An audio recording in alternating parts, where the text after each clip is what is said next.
یہ دربار اغیا حضرت پیر عبد القادر جیلانی ثانی آخرین رحمت اللہ علیہ کا ہے۔ یہ پیر کوٹ شریف ضلع جھنگ میں واقع ہے۔ حضرت پیر عبد القادر جیلانی ثانی آخرین رحمت اللہ علیہ جو بغداد سے آئے تھے اپنے والد محترم کے ساتھ، اس وقت حضرت صاحب کی عمر بہت کم تھی، چھوٹی عمر میں والد صاحب کے ساتھ تشریف لائے تھے۔ آپ کے والد محترم کا نام حضرت ابراہیم رحمت اللہ علیہ ہے، اور آپ بغداد شریف سے روانہ ہو کر براہ راست ہندوستان نہیں پہنچے، بلکہ اکثر جگہ ہر شہر ہر قصبہ کی سیر کرتے ہوئے یہاں تشریف لائے تھے۔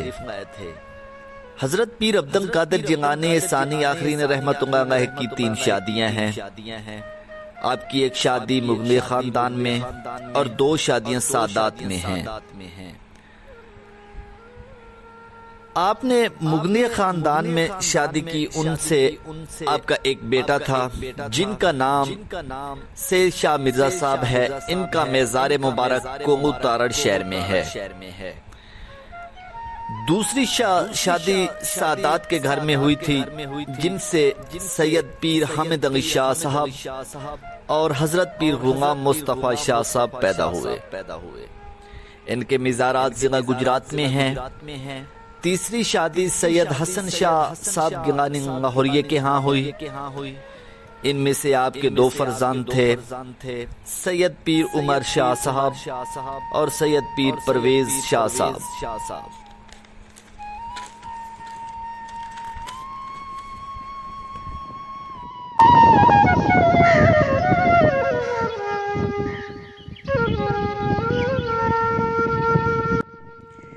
ایک حرم محترم سے حضرت صاحب کے 6 فرزند ہوئے، سید فتح شاہ صاحب، سید احمد شاہ صاحب، یہ خود سانگی میں ہی وفات پا گئے،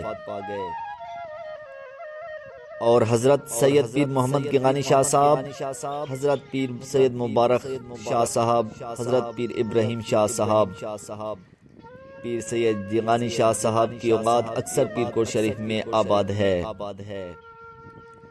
سجادہ نشین حضرت پیر محمد شاہ گیلانی صاحب، سجادہ نشین سید پیر احمد شاہ صاحب، سجادہ نشین محمد پیر سید امیر دین شاہ صاحب، سجادہ نشین حضرت پیر محمد گیلانی شاہ صاحب، سجادہ نشین پیر محمد افضل شاہ صاحب، سجادہ نشین سید پیر آفتاب احمد شاہ صاحب، سجادہ نشین سید پیر سراج احمد شاہ صاحب، اور سجادہ نشین جو کہ اس وقت موجود ہیں سید پیر محبوب علی نور گیلانی شاہ صاحب۔